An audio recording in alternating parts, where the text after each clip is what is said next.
Looking at that video in Oklahoma, there's a lot of places in the central part of the country where it's not as densely populated, and these tornadoes are going to happen. So when you see it going through these more rural areas, honestly, that's more of a good thing. Areas like St. Louis, though, you see that damage. You don't want to see that. And today, this bullseye of the threat basically takes over the whole state of Tennessee and Kentucky, northern parts of Mississippi and Alabama, and that's where they're seeing those impacts right now. This strong storm system started off in eastern parts or western parts of Oklahoma and then slowly made its way through the south. Now you can see all of that yellow. That is a very broad area of a tornado watch still happening this afternoon. They do have some tornado warnings as we speak. And then behind that, thankfully, they do have some quieter weather. Now, we also have relatively quiet weather with a ridge of high pressure over us, but it's the winds. We have been seeing those winds for almost a week now, hearing them, seeing the results of them,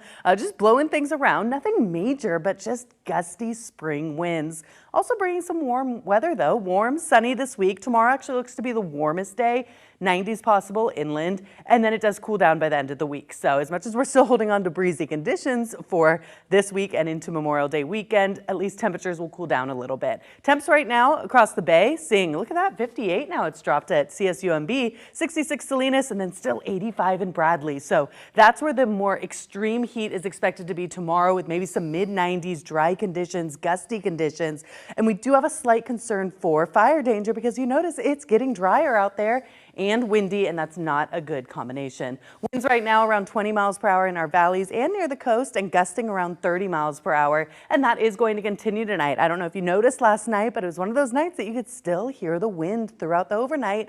A lot of times it dies down, but that's not the case. We're just holding on to this north wind. Look at that at the peninsula, cloudy, but also windy throughout the overnight. And then as we go into tomorrow afternoon, going to be seeing sunshine and pretty nice conditions, with the exception of those inland spots where it'll get pretty toasty. 40s to start, and then by the afternoon, getting up into mostly 70s. So a lot of near 70s, as much as that range for the coast is very broad. Low 60s around the peninsula, 82 around Santa Cruz, but most of the area will be in the 70s. Most inland spots will be in the 80s, but we are going to touch 90 in some spots, so it is going to get a little uncomfortable for some, but like I mentioned, it's not going to last all week, just a couple more days. Okay.